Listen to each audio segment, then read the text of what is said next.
Hello, weary travelers, and welcome back to the Temple of Kung Fu. As always, I'm your host, the Shaolin Kid, and tonight's tale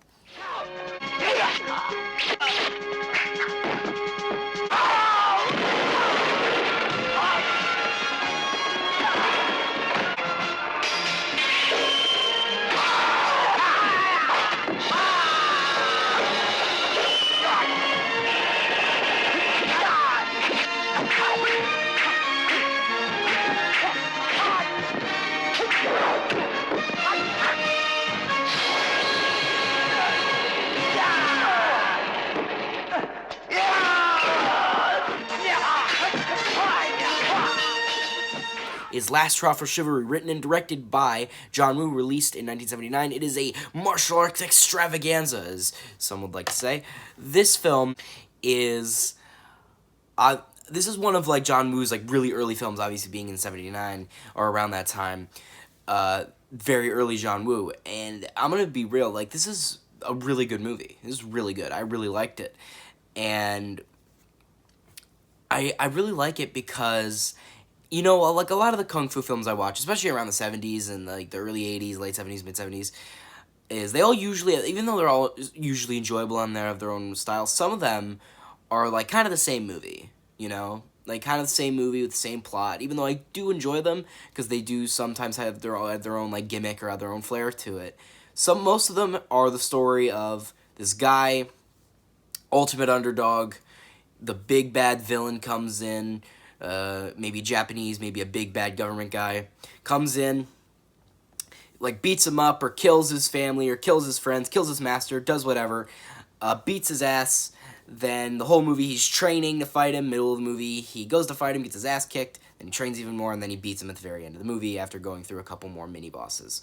And then, jump in the air, but freeze from ending, right? That's how a lot of these movies go, and I'm not saying that's a problem with me. I'm just saying that's usually the plot they go with. It's a revenge film. But this film, what I really like about it is that the plot is different. There's twists and turns, and there's treachery and betrayal, and there's all this stuff.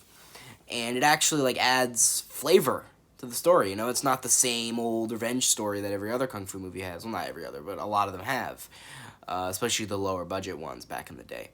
The one I really like about this is because at the beginning you feel like the main guy, I think his name was Peng, his character was, I believe, or Cao Peng or whatever. Forgive me if I'm mispronouncing this. I'm just a stupid American. But, yeah. His character, he's rivals with this other clan leader guy. I can't remember his name. I think in the dub they called him Pai, but I don't believe they changed his name in the dub.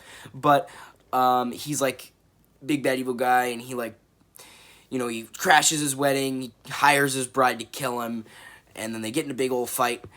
The bad guy Pai kills his master and crashes his party. He's like, God damn it, I will get my revenge on you. And his men run away, and eventually they go to a village where he's looking for men to, help him get revenge on his rival.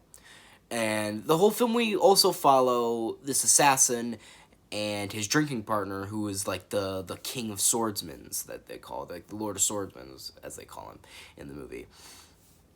And those two are the real, true main characters of the film.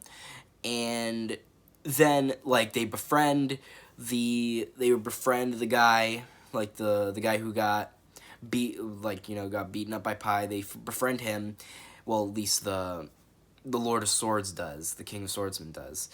And eventually they help each other out, and they get into a couple fights break out, but eventually lots of stuff happens, twists and turns. A guy, they also establish the dark, I think it was called the shadow sword or something like that, and the power of it. And then there's this other swordsman guy who attacks the other old master before he had an old master before that gets killed. There's another one. Sorry, I forgot to mention that. Then he attacks him and kills all his men, and almost kills the masters, fighting, killing people, slash, slash, slash, slash, you know what I mean? And then it's then he comes in, he's like, Master, who did this? And then eventually the drinking partner's like, you know what, I'm gonna help. I'm I'm gonna get revenge for you, you know, and he goes and he fights the guy and he kills him. But then eventually, him and the assassin get around to getting revenge on Pi by going and killing him, but they have to go through all his guards and all these ninjas and shit, and they eventually start fighting and they kill him, and then they kill all his lackeys and then his higher up lackeys, and then eventually they get to him and it's like a really intense battle, but then it's revealed that the guy who wanted to get revenge on Pi actually hired the assassin after they killed Pi to kill the drinking partner. And at first you think he does, and then it's all going to shit. Then it's revealed that the guy who we thought was good and was the victim was actually the villain the entire time, and he was just using people to get revenge and get powerful and, you know, be remembered as a hero in history, you know. You know, as they say, history is written by the victors, you know?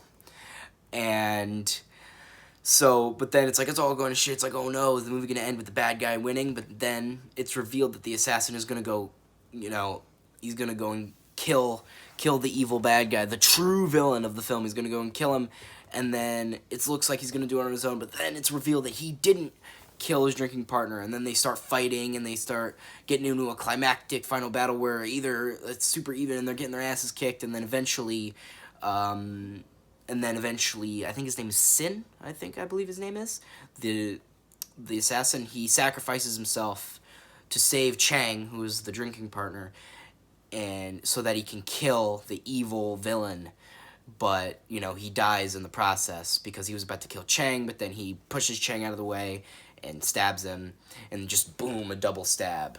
And then it ends on a freeze-frame ending of, like, Chang being distraught that his, like, bestest of friend is dead. His brother is dead. Yeah, and if you guys found my little synopsis confusing, maybe you should just go and watch the movie, because a lot of stuff happens, you know, it's like the twists and turns, there's a lot more things going on than, as I said, in a usual kung fu film, like I said. Like, this film has twists and turns, and it has all this stuff going on, and that's what I like about it, because, like, it keeps you guessing, you know, like, what's gonna happen, you know, is there gonna be another big twist? By the end of the film, like, I was actually really surprised by maybe I was kind of starting to grow, like, a suspicion to the guy, to Cow. Sorry if I'm saying that wrong, but I was starting to develop a suspicion of him, but, like, then it was revealed as the villain of the movie, the true villain. That actually kind of surprised me. Not, like, fully. I did have suspicions, but, like, yeah, it did surprise me a little bit. And that's what I like, you know? Like, I like movies to have, you know, like, twists and turns, and I like them to have, if they make sense, right? But I like to have twists and turns and things that shock me, because, I mean, you gotta feel something when you're watching a movie, right? I mean, obviously, this film, the twist wasn't the thing carrying it. Obviously, the action was great. I really liked the dynamic between the two main characters. I just really liked the story and how it wasn't as simple as other kung fu films. And again, that's not a problem, but I do like the variety that it shows, that it presents.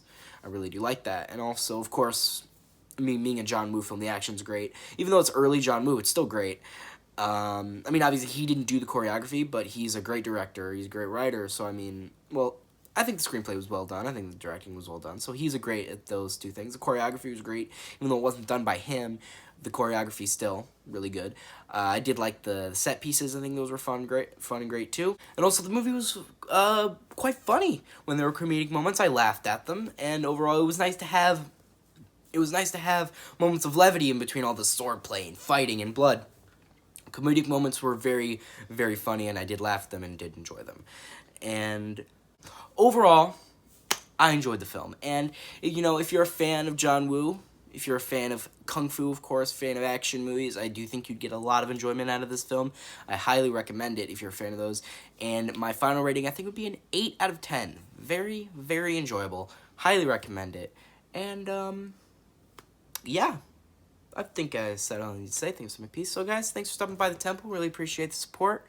You know, guys, so hope you like this video. Share with friends, subscribe, turn notifications on. Comment down below how much you liked it. And as always, I've been the Shaolin Kid. Buddha be praised. Freeze frame ending!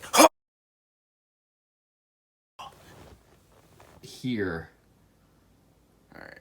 Yeah, I don't have a sword. Wait, I do have a sword. Hang on, I do have a sword.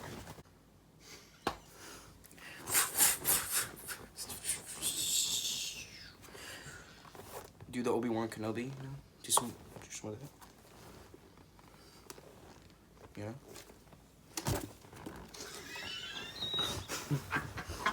Okay.